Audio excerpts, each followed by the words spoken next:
सिंधु घाटी सभ्यता के दौर से औषधीय संपदा को समेटे हुए किसी ज़हीन मल्लाह की तरह खुश्क तालाब में पतवारों के साथ उतरने वाला शादियों से पहले के कॉस्मेटिक ट्रायल का साथी, जिस पर उसी के नाम से शुरू होने वाला मुहावरा बेहद फिट बैठता है। हल्दी लगे ना फिटकरी और रंग चोखा, यानी बगैर किसी मेहनत के जब आपको बेहतर फल मिल जाए, उस संदर्भ में इस मुहावरे का इस्तेमाल किया जाता है। मैं इस मुहावरे का इस्तेमाल क्यों कर रहा हूँ? क्योंकि हल्दी की फसल दूसरे मसालों के मुकाबले ज़्यादा आसानी से हो जाती है। हालांकि कटाई में लगने वाली मेहनत से इनकार नहीं किया जा सकता, लेकिन एक बार जड़े जमाने के बाद खरपतवार हवा बयार से डट कर मुकाबला करने में सक्षम इस मसाले की खूबियाँ गिनवाते कई रिसर्चर्स नहीं थकते। ब्रिट ब्रैंडन अपनी किताब टर्मरिक फॉर हेल्थ में इसका बखान करते हुए कहते हैं, करक्यूमिन कैंसर कोशिकाओं की ग्रोथ को धीमा करने में कारगर है। त्वचा से जुड़ी कुछ बीमारियों, कई पारंपरिक इलाजों के साथ साथ इसका इस्तेमाल दवाओं और सप्लीमेंट में किया जाता है। गोल्डन स्पाइस हल्दी को अदरक का रिश्तेदार भी कहा जाता है, क्योंकि दोनों एक ही फैमिली से आते हैं। हल्दी के बारे में ये मानना है कि इसकी पैदावार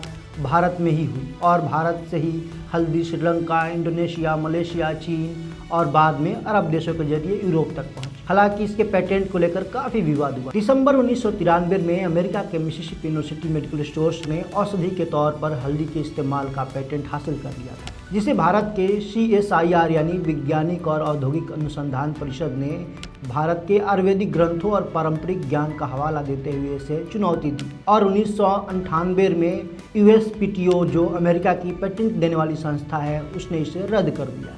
दुनिया भर में जीरे की तरह हल्दी को लेकर भी कई मान्यताएं हैं। सबसे पहले भारत की बात करें तो हल्दी को शुभ और पवित्र माना जाता है। विवाह से पहले हल्दी की रस्म की जाती है। माना जाता है कि हल्दी नकारात्मक ऊर्जा को भी दूर कर देती है। वहीं कई जगहों पर हल्दी को धन और समृद्धि का प्रतीक माना जाता है। भारत की तरह नेपाल, इंडोनेशिया में भी हल्दी का इस्तेमाल परंपरागत रूप से होता है। इंडोनेशिया का एक पारंपरिक ड्रिंक है जिसे जामू कहते हैं, उसमें भी हल्दी का उपयोग किया जाता है। इसी तरीके से चीन, थाईलैंड और यूरोप के कई रिवाजों में भारत की ही तरह हल्दी का इस्तेमाल होता है। भारत जीरे की तरह हल्दी का भी पूरी दुनिया का तकरीबन 75 से 80% उत्पादन करता है। देश में हर साल करीब 11.5 लाख मीट्रिक टन हल्दी की पैदावार होती है। तेलंगाना, महाराष्ट्र, कर्नाटक, तमिलनाडु और आंध्र प्रदेश हल्दी के सबसे बड़े उत्पादक राज्य हैं। हालांकि इन राज्यों के अलावा देश के और 20 राज्यों में हल्दी की बुआई होती है और 30 से ज़्यादा किस्में उगाई जाती हैं। हल्दी के मामले में भारत सबसे बड़ा प्रोड्यूसर, कंज्यूमर और एक्सपोर्टर भी है। हल्दी की सबसे बड़ी मंडी की बात करें तो महाराष्ट्र की सांगली,